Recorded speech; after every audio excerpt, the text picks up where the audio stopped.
kelompok 5. Kali ini saya ingin mempresentasikan tentang siklus atau daur nitrogen. Di sini sudah ada miniaturnya, dan di sini saya akan menjelaskan tahap-tahapannya. Dimulai dari sini. Di sini kalau bisa kita lihat ada tanda N2, yaitu nitrogen yang bebas di udara atau di atmosfer. Nitrogen ini tentunya tidak bisa langsung dimanfaatkan oleh makhluk hidup.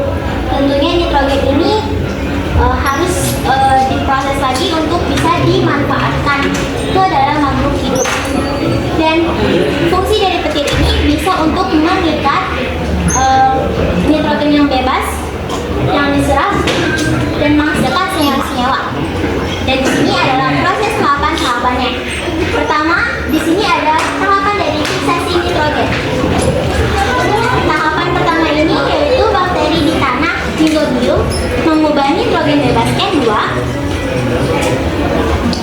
dari nitrogen bebas dari udara menjadi amonia NH3 atau senyawa lain yang bisa diserap tumbuhan. Jadi proses ini mengadakan fixing bakteria. Jadi bakteri ini yang biasanya ada di tanaman-tanaman seperti polong-polongan. Bakteri ini disebut dengan nitrogen fixing bakteria. Selanjutnya ada amonifikasi. Tahapan amonifikasi ini yaitu saat tumbuhan dan hewan mati atau membuang kotorannya akan menghasilkan limbah. Bakteri pengurai mengubah nitrogen organik menjadi amonia. Menjadi NH4 dan NH3.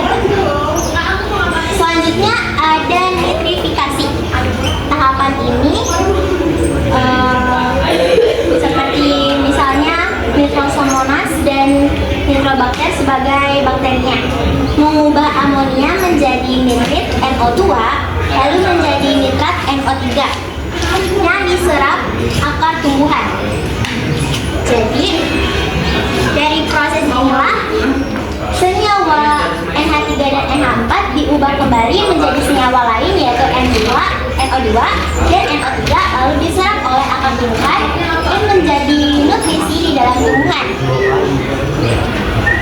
Selanjutnya ada proses asimilisasi, yaitu tumbuhan menyerap nitrat dan menggunakannya untuk membentuk senyawa organik seperti protein.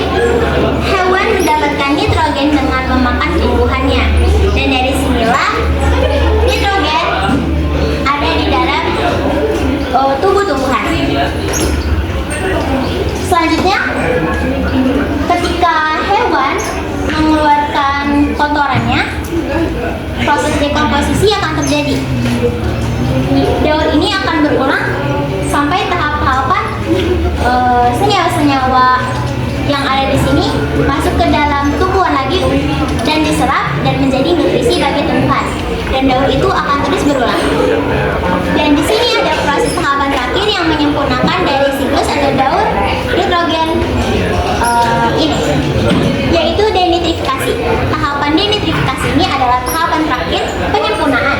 Bakteri denitrifikasi seperti Pseudomonas mengubah nitrat kembali menjadi gas nitrogen N2 yang dilepaskan ke atmosfer. Jadi inilah siklus atau daur nitrogen yang menyempurnakan siklus ini. Dan daur ini akan terus berulang. Jadi segitu saja penjelasan dari siklus atau daur nitrogen yang saya jelaskan. Saya harap semua mengerti akan penjelasan saya terhadap siklus ini. Terima kasih. Wassalamualaikum.